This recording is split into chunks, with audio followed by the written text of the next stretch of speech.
Unlike other energy psychology modalities, Mace Method practitioners do not advocate self-treatment using their process. They believe that logic never changes any emotion or feeling.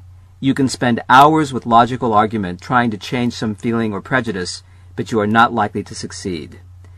Now here's the final segment of today's program, Life Empowerment, the Mace Method with John Avery. Some other people, if they've got a strong addiction or they've had a really rough time in their life, you know, and they're really down or they've been a bit tough on themselves, they might take a couple of small sessions afterwards. But I could count on my hand anyone that's had more than 2 or 3 sessions. Okay, and that's over 10 years. Well, that's amazing. I mean, to be able to, and these are people who, from your follow-up, no longer are reactive to that original concern or trauma. Exactly. Look, some years ago, somebody challenged John and said, John Mace, and they said, oh, this depression you're handling and you say it doesn't come back, it'll come back. So John called me and I said, well, I've got records of the people I call. I don't take people's second name. I don't consider it my business, but that's a personal choice. So I started calling people. And I think one of the stories always comes to mind. This young lady had severe depression. And so she came along. So I called this young lady back and I said, do you mind me calling you? And she said, no. I said, listen, dear, somebody said that the handling that we do, that your depression has probably come back. Would you tell me what's going on? She said, I have not had a skerrick of depression since I talked to you. She said, and furthermore, this was a bonus, John. She said, about 6 months, this was a year or two later, 6 months after I came to you, my husband and I had a bit of a spat. She said, divorce was on the board. She said, this time I was able to sit, she had 2 or 3 young children, by the way. She said, this time I was able to sit down and talk over every point with him. I've now got the best marriage I've ever had. And I said, I am so proud of you. Good girl. She was no longer reacting to life. She was responding to his complaints and sorting them all out. And I thought that was absolutely wonderful, John. So people then are able to find their voice, their core, their center, whatever you want to call it. And this is something that for many of us is missing because of, well, we could say any number of things, society, religion, upbringing, etc. There's any number of things. This time of year reminds me of the fact that many people around the holidays become very unhappy. They become depressed.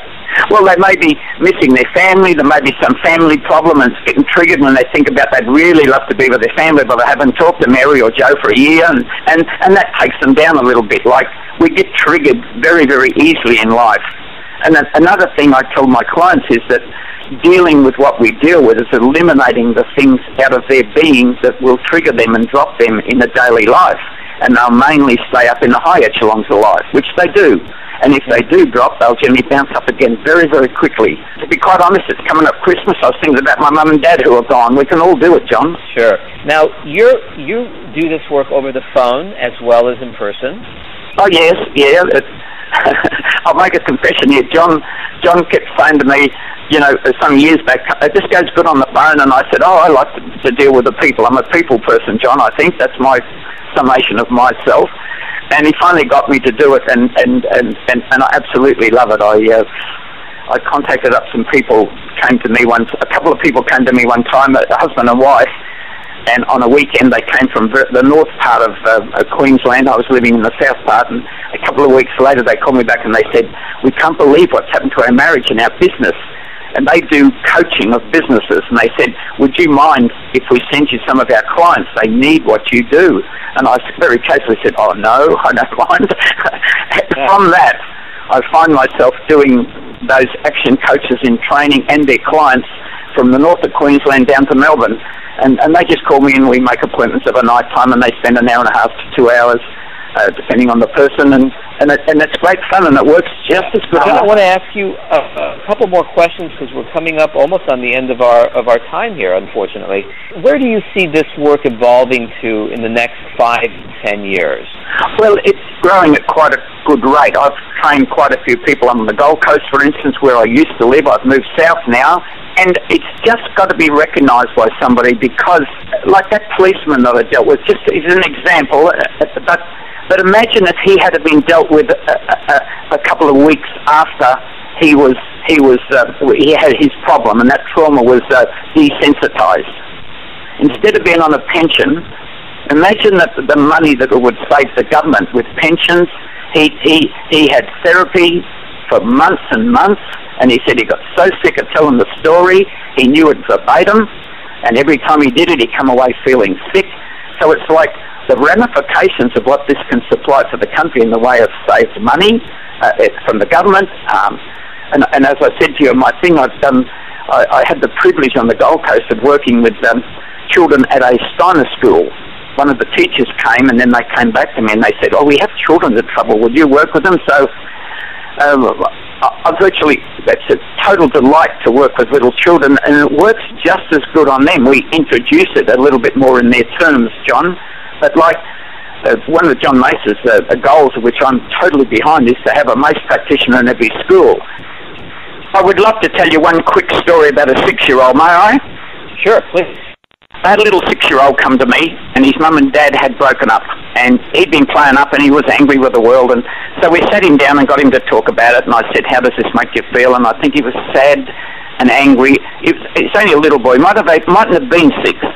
Anyway, I explained to him what I could do with children. I said, "You know that your mind makes pictures," and I got him to close his eyes, and he made his pictures. You know, when I thought about a dog and about his grandma and that, and I said, when you understand, you know, when you understand fully what sad means to you, some image will come up, you know. So, anyway, he sat there with his little eyes closed. I never used to take them in my office because I'd take them at the kitchen table. It was more relaxing for a little guy. Anyway, we got rid of the sadness. The sadness came, by the way, I said, you know, he could see the picture. I said, "Let it grow. How big is it?" And he put his arms up in the air with his eyes closed. "How big is it?" And I said, "How big do you feel when you're looking at it?" And he put his 2 little fingers about 1/8 of an inch apart. I said, "Very good. You just keep watching it and see what happens." I said, "It might get bigger, but it'll get smaller if you just watch it. Don't try to make it smaller." And he did the process perfectly. And when it had gone, I said, "How big do you feel now?" And he put his arms up in the air. So when we finish with grown-ups and they say frustration, I often get them, John, I say to the people, "Well, just for fun," I said, "say to me now, I feel frustrated." And they say, "I don't." And I say, "Well, that's good. When you take the energy back that you put into frustration accidentally, it's no longer there." So I said to this little boy, I said, "Say I feel sad." And he looked, he put his hands aside, he said, "John, look at me, can't you see me? I'm not sad anymore, I'm happy." He jumped all over me, John, and I loved it. You know what, that's a perfect place to come to an ending on this particular installment of the Mace Method by one of the premier practitioners of it, John Avery. And I want to thank you very much for being on our program today. Oh, well, I hope I've helped, and thank you for the opportunity. I hope your listeners can understand Australian. It's my view that, from the growing arsenal of energy psychology techniques I've researched, the Mace Method is one of the most powerful and simplest to use wellness tools available. I believe that, as this method becomes better known in the United States, its popularity is sure to soar. And luckily, both John Mace and John Avery are training people as practitioners to handle the growing demand. Thank you for listening,